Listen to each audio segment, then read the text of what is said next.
What's up and welcome to my top 5 WrestleMania 31 moments. I am doing this video in the middle of the night. I was late to watch this WrestleMania, but better late than never, and I hope everybody goes to enjoy it. So let's start it off. So my number 5 is the Daniel Bryan Intercontinental Championship celebration. Originally started off with Maria Menounos introducing Daniel Bryan. Daniel Bryan was going to say something, but then he gets interrupted by multiple legends such as Bret Hart, Ric Flair, Ricky the Dragon, Steamboat, Rowdy Roddy Piper, and the first Intercontinental Champion, Pat Patterson. Now, I thought it was really good, actually. I thought that was better than the match. In the end, I thought this Daniel Bryan celebration was much memorable than the actual title match. And let's go to my number 4.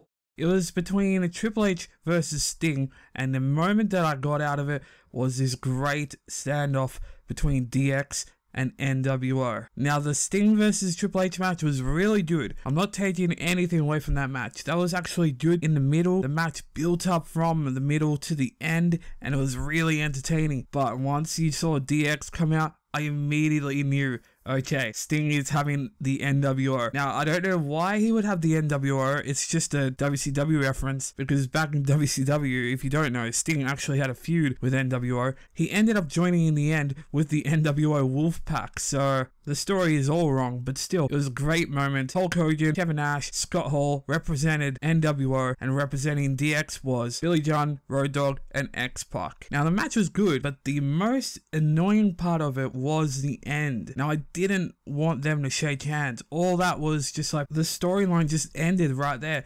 And that could mean that Sting is finishing with the WWE after that one match, or it could mean that Sting and Triple H have finished their Monday Night War thing. But many more questions are meant to be brought up after that, so let's get started with number 3. Now, speaking of the Triple H story and what will be told, well, apparently Triple H and The Rock had a little standoff after Triple H was telling everybody that he is now the owner of everything, such as WrestleMania, Sting, the people, and then out of nowhere, the glass smashes, Stone Cold comes out. No, that is what I wanted to happen. I didn't think The Rock actually suited this type of thing. But anyways, The Rock comes out, great ovation for The Rock.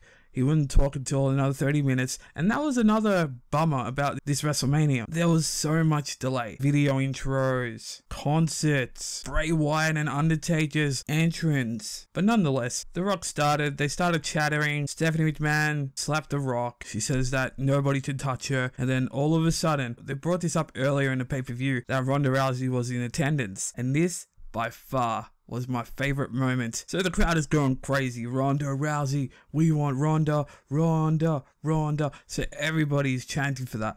And then The Rock just goes outside, stands next to a fan, and it ends up it's Ronda Rousey.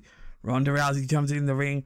A standoff between her and Stephanie McMahon. The Rock and Triple H are standing off again. It was really awesome to see, although it was long. It took maybe 45 minutes for it to finish, but it was a great thing to see, and that was by far a great WrestleMania moment. Current UFC champion in a WWE ring. Unbelievable thing to see in the WWE. Now let's go on to my number 2.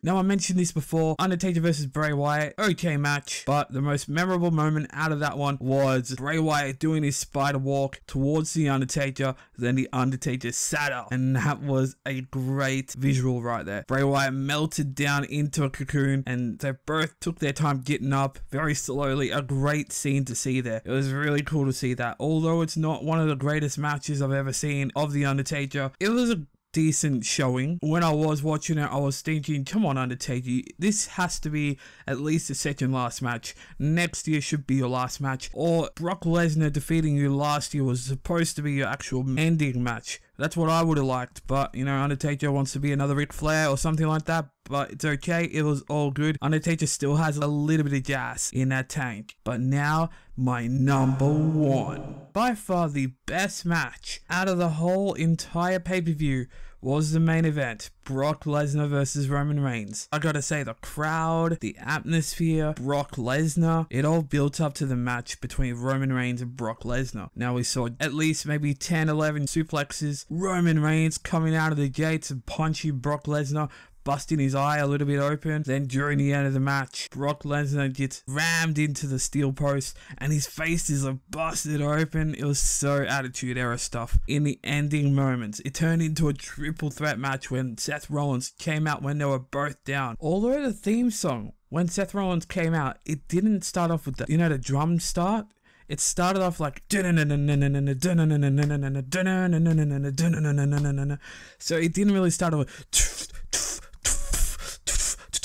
It was okay, but I would have liked the intro. You know how when Dolph Ziggler cashed in his Money in the Bank, it said, "I'm here to show the world." It didn't start off with "Things are exactly what they seem." It didn't start off with that, So that was a little bit of a downer. But Seth Rollins turning it into a triple threat match. It was a great moment at the end. I thought Brock Lesnar was going to defeat Seth Rollins, but in the end, Roman Reigns tackled Brock Lesnar out of the ring. Seth Rollins managed to get out of that and curb stomp Roman Reigns and won the World Championship for his first time. And that was a great WrestleMania moment as well. That was a great WrestleMania for Seth Rollins. Great WrestleMania for Roman Reigns, and an even better WrestleMania for Brock Lesnar, as he has a continuing story after this WrestleMania. So there we go, that was my moments of WrestleMania 31. Now I know I didn't mention John Cena versus Rusev, or I never mentioned the pre-show Battle Royal, the pre-show tag team matches, the Divas match. It's because they weren't special to me. I don't know, I never really thought of those matches as special as the ones that I just mentioned in my top 5. But previous WrestleManias actually had a viability for those. WrestleMania 31, it was much like a SummerSlam. SummerSlam, you have great matches, but only maybe a few matches were the best.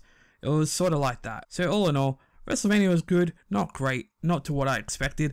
But that is it for this video. Hope you enjoyed. Remember, if you don't follow me on Twitter, what are you doing? You need to follow me on Twitter to keep updated with all of my uploads and much more. Now, just a little teaser that I won't be doing any season mode of SmackDown vs. Raw 2006 this week. I am going away for a short 4 days, but until I get back, I will be doing some season mode next week in April. But I hope you enjoyed this video. Remember to leave a like down below and a comment on this video.